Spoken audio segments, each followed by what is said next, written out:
Buenos días, buenas tardes o buenas noches, dependiendo de a qué hora decidan ver el video. Bienvenidos a su curso de computabilidad. Es uno de los cursos más importantes como licenciados en ciencias de la computación, porque justamente pues vamos a revisar el concepto de computabilidad. Si Probablemente en su curso de lenguajes programables y autómatas hayan visto ya los límites de lo que es calculable, pero este curso está dedicado para profundizar en ese concepto. Entonces, en este video y en uno siguiente, lo que haremos es revisar el concepto informal de computabilidad y ya posteriormente veremos las diferentes maneras formales que existen para definir este concepto de computabilidad. Todas ellas son equivalentes, tienen diferentes fundamentos, pero finalmente son equivalentes. Entonces, da igual cuál utilicen ustedes, nosotros vamos a ver más de una. Y bueno, pues empecemos. Eh, la plática está dividida en dos partes, conjuntos decidibles y lo que llamaremos funciones calculables. Entonces empecemos. Bueno, ¿qué es la teoría de la computabilidad? También se le conoce como teoría de la recursión y es el área de las matemáticas que trata con el concepto de procedimiento efectivo. ¿Qué es esto? Pues es un procedimiento que se puede llevar a cabo siguiendo reglas específicas. Por ejemplo, podríamos preguntar si existe algún procedimiento efectivo, como ya saben por su curso de análisis y diseño de algoritmos, algún algoritmo que, dado una sentencia sobre los enteros, decidirá si la sentencia es verdadera o falsa. En otras palabras, ¿es el conjunto de sentencias verdaderas sobre los enteros decidible? Bueno, veremos que la respuesta a esta pregunta es negativa. No es decidible. Un ejemplo más simple es si el conjunto de números primos es ciertamente un conjunto decidible. Esto es, como bien saben, existen procedimientos muy mecánicos, los cuales se enseñan en las escuelas, para decidir si cualquier número entero dado es o no un número primo. Para un número muy grande, el procedimiento enseñado en las escuelas podría tardar mucho tiempo. Si queremos poder ejecutar un programa de computadora para ejecutar el procedimiento, aún más simple, el conjunto de enteros pares es decidible. Podemos escribir un programa de computadora que, dado un entero, muy rápidamente decidirá si es o no un número par. Nuestro objetivo es estudiar qué problemas de decisión se pueden resolver en principio mediante un programa de computadora y qué problemas de decisión, si hay, no se pueden resolver. De manera más general, considera un conjunto S de números naturales. Como bien saben, los números naturales son 0, 1, 2. En particular, nosotros pensamos que el 0 es un número natural. Hay textos de matemáticas donde los naturales los consideran desde el 1, 2, 3, etc. Pero nosotros, en teoría de la computación, el 0 siempre va a ser un número natural. Ok, decimos que ese es un conjunto decidible si existe un procedimiento efectivo que, dado cualquier número natural, eventualmente terminará dando la respuesta sí, si el número dado es un miembro de ese, y no, si no es un miembro de ese. Inicialmente vamos a examinar la computabilidad en el contexto de números naturales. Después veremos que los conceptos de computabilidad pueden ser transferidos fácilmente al contexto de cadenas de letras de un alfabeto finito. En ese contexto, podemos considerar un conjunto S de cadenas, tal como el conjunto de ecuaciones, como x multiplicado por y más z, pues es igual a x por y más x por z, que se cumplen, esas ecuaciones se cumplen en el álgebra de números reales. pero para empezar consideraremos conjuntos de números naturales. Por un procedimiento efectivo entenderemos un procedimiento mediante el cual podemos dar instrucciones exactas, un programa. Ustedes ya saben programar, para llevar a cabo el procedimiento. Seguir esas instrucciones no debe demandar ideas brillantes de parte de la gente, humano o máquina. Debe ser posible, al menos en principio, hacer las instrucciones tan explícitas que puedan ser ejecutados por un empleado diligente, quien es bueno para seguir instrucciones, pero no es muy ingenioso, o por una máquina, la cual, pues, como sabemos, no piensa en lo absoluto. Esto es, debe ser posible para nuestras instrucciones ser implementadas mecánicamente. Uno puede imaginar a un matemático tan brillante que pueda ver una sentencia de la aritmética y decidir si es verdadera o falsa. Pero no puede pedirle al oficinista que haga esto, y no existe un programa de computadora para hacer esto. Por lo tanto, no solamente que no hemos tenido éxito al escribir tal programa, realmente podemos demostrar que no es posible que exista tal programa. No obstante, esas instrucciones deben, por supuesto, ser de longitud finita. No imponemos alguna cuota superior a su posible longitud. No descartamos la posibilidad de que el número de instrucciones pueda ser absurdamente grande. Si el número de instrucciones excede al número de electrones en el universo, solamente nos encogeremos de hombros y decimos, ese es un programa muy grande. Insistimos solo en que las instrucciones, el programa, sean de longitud finita, para que podamos comunicárselas a la persona o máquina que haga los cálculos. Esto es porque no hay una manera de darle a alguien todo un objeto infinito. Similarmente, para obtener los conceptos más amplios, no imponemos cotas sobre el tiempo que el procedimiento pueda consumir antes de que nos dé la respuesta. Tampoco imponemos una cota sobre la cantidad de espacio de almacenamiento, papel de borrador, que el procedimiento pudiera necesitar.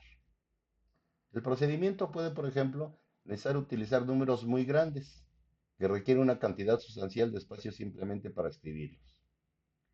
Solamente insistiremos en que el procedimiento nos dé la respuesta eventualmente, en cierta extensión finita de tiempo.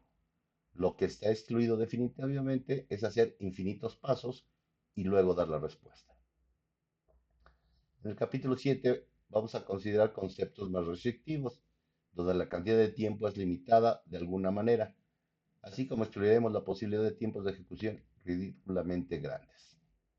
Pero inicialmente queremos evitar tales restricciones para obtener el caso límite, donde limitaciones prácticas sobre el tiempo de ejecución o espacio de memoria son eliminadas. Recuerden su curso de análisis y diseño de algoritmos aquí, de nuevo, donde justamente analizábamos eso, el orden de complejidad de los algoritmos. Bueno, es bien conocido que en el mundo real la rapidez y capacidad de las computadoras ha estado creciendo sostenidamente. Queremos ignorar, en este curso vamos a ignorar la rapidez y capacidades reales. En su lugar queremos preguntar cuáles son los límites puramente teóricos. La descripción precedente del procedimiento efectivo es ciertamente vaga e imprecisa. En la siguiente sección veremos cómo se puede hacer precisa esa descripción vaga, cómo el concepto se puede hacer un concepto matemático. No obstante, la idea informal de lo que se puede hacer mediante un procedimiento efectivo, esto es, lo que es calculable, puede ser muy útil. El rigor y la precisión pueden esperar hasta el siguiente capítulo. Primero necesitamos un sentido de hacia dónde vamos. Por ejemplo, cualquier conjunto finito de números naturales debe ser decidible. El programa para el procedimiento de decisión puede incluir simplemente una lista de todos los números en el conjunto. Luego, dado un número, el programa puede checarlo contra la lista. Así, el concepto de decidibilidad solo es interesante para conjuntos infinitos. Nuestra descripción de procedimientos efectivos, vaga como es, ya muestra qué tan limitante es el concepto de decidibilidad. Uno puede, por ejemplo, utilizar los conceptos de conjuntos contables e incontables. No es difícil ver que la cantidad de posibles secuencias finitas de instrucciones que uno puede escribir, digamos usando un teclado estándar, es numerable. Pero existe una cantidad incontable de conjuntos de números naturales por el argumento diagonal de Cantor. Entonces se sigue que casi todos los conjuntos en un sentido son indecidibles. El hecho de que no todo conjunto sea decidible es relevante a la teoría de la computación.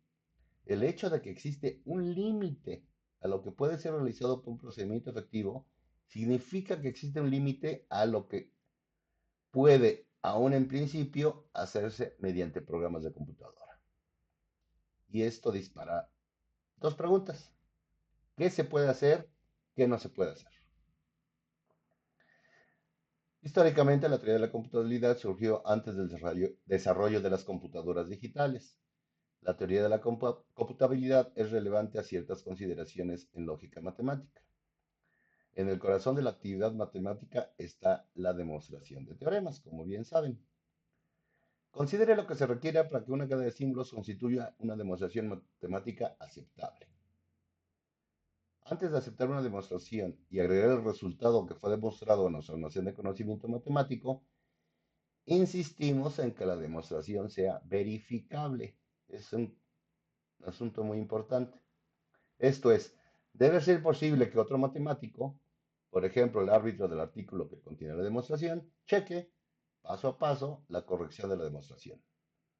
Eventualmente, dicho árbitro o concluye que la demostración en realidad es correcta o concluye que la prueba contiene un hueco o un error y que por lo tanto aún no es aceptable. Esto es, el conjunto de demostraciones matemáticas aceptables, pensadas como cadenas de símbolos, debe ser decidible. Este hecho veremos en un capítulo posterior que tiene consecuencias significativas para lo que puede y no puede ser demostrado. Concluimos que la teoría de la computabilidad es relevante a los fundamentos de las matemáticas. Eso es una especie de chiste. eh, es algo que es una afirmación fuerte. Dice, pero si los lógicos no hubieran inventado el concepto de computabilidad, los computólogos lo hubieran hecho más tarde. Ok, antes de continuar debemos ampliar nuestras consideraciones sobre conjuntos decidibles e indecidibles y extenderlas a la situación más general de las funciones parciales. Sea el conjunto de los números naturales, como ya saben, C1, 2, etc. Luego, un ejemplo de una función de aridad 2 sobre los naturales es la función sustracción. La función g de aridad 2 con argumentos m y n, y lo que debe de regresar a la función es m menos n si m es mayor o igual que n, o 0 en otro caso. Es decir, estamos evitando que nos dé números negativos. Una función de sustracción distinta es la función parcial f de mn es igual a m menos n si m es mayor o igual que n. Y este simbolito, una flechita para arriba, la marcamos como indefinida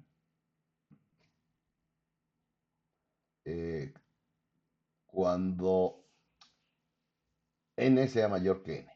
Que m, perdón. Por lo tanto, f de 5, 2 es igual a 3, pero f de 2, 5 está indefinida. Es decir, el par 2, 5 no está en el dominio de f. En general decimos que una función parcial de aridad k sobre los naturales es una función cuyo dominio es algún conjunto de tuplas de aridad k de números naturales y cuyos valores son números naturales. En otras palabras, por una función parcial f de aridad k y para una tupla también de aridad k desde x1 hasta xk, posiblemente f de x1 hasta xk esté indefinida. Eso, ¿qué quiere decir? Como bien saben, que x sub 1 hasta x sub k está en el dominio de f, en cuyo caso el valor de la función está en los números naturales. Posiblemente f de x sub 1 hasta x sub k esté indefinida, es decir, o eso nos va a decir que la tupla desde x sub 1 hasta x sub k no está en el dominio de f. En un extremo existen funciones parciales cuyos dominios son el conjunto n a la k de todas las tuplas de aridad k. De tales funciones se dice que son totales. El adjetivo parcial cubre tanto, eso hay que tener cuidado, bueno, hay que tener muy en cuenta esto. El adjetivo parcial cubre tanto las funciones que son totales como las funciones que no son totales. En el otro extremo existe la función vacía, esto es, la función que está definida en ninguna parte. La función vacía puede no parecer particularmente útil, pero cuenta como una de las funciones parciales de aridad K. Para una función parcial f de aridad K, decimos que f es una función parcial calculable efectivamente si existe un procedimiento efectivo con la siguiente propiedad. Dada cualquier tupla de aridad K, llamémosle x, en el dominio de f, el procedimiento eventualmente regresa el valor correcto f de x y para. Este, la flechita hacia arriba de cualquier variable que usemos va a decir que es una tupla de cierta aridad, en general K. La otra propiedad es, dada una tupla de aridad Kx que no está en el dominio de f, el procedimiento no regresa un valor y no para. ¿Sale? Por eso, con eso vamos a entender, si cumple esas propiedades, se hará una función parcial calculable efectivamente.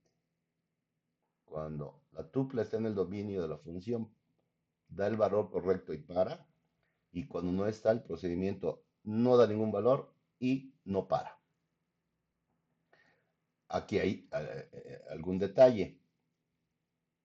La pregunta es, ¿cómo se puede dar un número? Ese es el detalle que tenemos que analizar.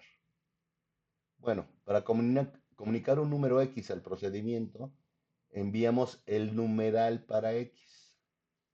Los numerales son trozos de lenguaje que se pueden comunicar. Los números no los podemos comunicar. Bueno, ustedes conocen el código ASCII, este, ACD, en fin, que sea. Este, existen esos códigos para comunicárselos a la máquina. No le podemos dar un número natural. Le tenemos que dar, pues eso, un numeral. Toda comunicación requiere de un lenguaje. Sin embargo, vamos a veces a abusar del lenguaje y vamos a seguir diciendo sean m y n números naturales. Pero en unos pocos puntos necesitaremos ser más exactos y tomar en cuenta el hecho de que a un procedimiento se le dan numerales. Según el autor del libro, dice que en los 60 en Estados Unidos, como parte de la nueva matemática, a los profesores de educación básica se les animó para que distinguieran cuidadosamente entre números y numerales. Esa fue una buena idea, pero desgraciadamente no funcionó. Vamos a ver, la función parcial para sustracción, esa que dijimos, f de m de n, m menos n si m es mayor o igual que n, o que no para en otro caso, es calculable efectivamente, cumple las dos condiciones que vimos. Los procedimientos para calcularla usando numerales en base 10, pues se enseñan en educación básica. La función vacía es calculable efectivamente. El procedimiento efectivo para ella es el siguiente. Dada una tupla K, no necesita hacer algo en particular, pero no debe parar ni regresar un valor.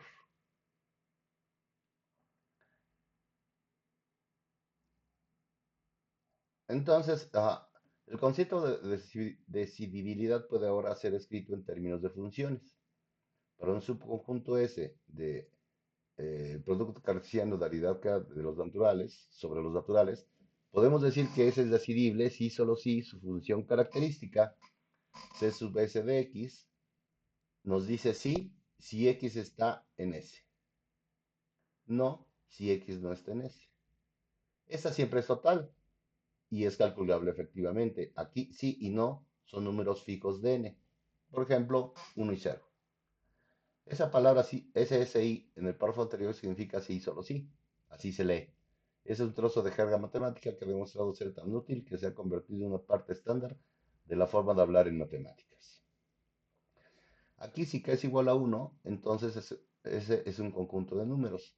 Si k es igual a 2, entonces tenemos el concepto de una relación binaria decidible sobre números y así sucesivamente. Tome, por ejemplo, la relación de divisibilidad. Esto es el conjunto de pares Mn, tales que M divide a N exactamente. Para que todo esté definido, asuma que cero divide solo a sí mismo. La relación de divisibilidad, perdón, es decidible, ya que dados M y N, podemos efectuar el algoritmo de división que todos aprendimos en cuarto año y ver si el residuo es cero o distinto de cero. Otro ejemplo. Bueno, un ejemplo más. Cualquier función total constante sobre n es calculable efectivamente. Suponga, por ejemplo, la función constante f de x igual a 36 para todo x en n. Hay un procedimiento obvio para calcular f. Ignora la entrada y escribe 36 como salida, simplemente. Esto puede parecer una trivialidad, pero compárelo con el siguiente ejemplo. Define la función f como sigue. F de x es igual a 1 si la conjetura de Goldbach es verdadera y es 0 si la conjetura de Goldbach es falsa. ¿Qué es la conjetura de Goldbach? Pues enuncia que todo entero par mayor que 2 es la suma de dos primos. Por ejemplo, 22 es igual a 5 más 17. Interesante es que esta conjetura sigue siendo un problema abierto en matemáticas. ¿Esta función f es calculable efectivamente? Elija su respuesta antes de analizar el siguiente ítem. Observa que f es una función total constante. La lógica clásica entra aquí. O existe un número par que sirva como contraejemplo o no existe. Así como se señaló en el ejemplo anterior, f es calculable efectivamente. ¿Cuál es entonces un procedimiento para calcular f?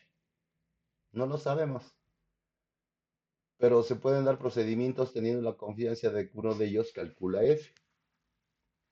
El punto de este ejemplo es que la calculabilidad efectiva es una propiedad de la función en sí misma, no es una propiedad de alguna descripción lingüística usada para especificar la función. A eso le vamos a decir que la calculabilidad efectiva es extensional. Existen muchas frases de español que servirían para definir f. Para que una función sea calculable efectivamente debe existir, en sentido matemático, un procedimiento efectivo para calcularla, que no es lo mismo que decir que tienes ese procedimiento en la mano. Si en el año 2083 alguna criatura en el universo prueba o refuta la conjetura de Goldbach, entonces eso no significa que f cambie de repente de no calculable a calculable. Siempre fue calculable. No obstante, posteriormente, habrá situaciones en las que querremos más que la mera existencia de un procedimiento efectivo P. Querremos alguna manera para encontrar realmente a P, dadas algunas pistas apropiadas, pero eso es para después. Bueno, es muy natural extender estos conceptos a la situación donde tenemos la mitad de decidibilidad. Decimos que S es semidecidible si su función semicaracterística C minúscula sub S de X es así. Sí, si X está en S y diverge o no para si X no está en S. Es una función parcial calculable efectivamente. Así, un conjunto S de números es semidecidible si existe un procedimiento efectivo para reconocer a los miembros de S, solo a los miembros de S. Sabemos que a los que no sean miembros de S va a diverger el cálculo, nunca va a parar cualquier procedimiento o persona que siga ese algoritmo. Así podemos pensar en S como el conjunto que el procedimiento acepta y el procedimiento efectivo, si bien no es un procedimiento de decisión, es al menos un procedimiento de aceptación. Bueno, obviamente cualquier conjunto decidible es también semidecidible. Si tenemos un procedimiento efectivo que calcula la función característica C mayúscula sub S, entonces podemos convertirlo en un procedimiento efectivo que calcule la función semicaracterística C minúscula sub S. Simplemente pues lo hacemos diverger cuando no pertenezca. Ajá. Simplemente reemplazamos cada instrucción escribe no por un ciclo interminable. O más informalmente, simplemente destornillamos el foco, ¿no? ¿Qué hay sobre la inversa? Existen conjuntos decidibles, semidecidibles que no son decidibles. Veremos que en verdad existen. El problema con la función semicaracterística es que nunca produce una respuesta no. Suponga que hemos estado calculando C minúscula sobre S de X por 37 años y el procedimiento aún no ha terminado. Debemos rendirnos y concluir que X, la tupla de aridad KX no está en S. O quizás trabajando solo otros 10 minutos producirá la información de que X pertenece a S. No hay en general manera de saberlo. Bueno, por esta vez hasta acá llega el video. Eh, por favor, les pido que se comprometan con su aprendizaje y trabajen comprometidamente en este curso. Muchas gracias. Que estén muy bien.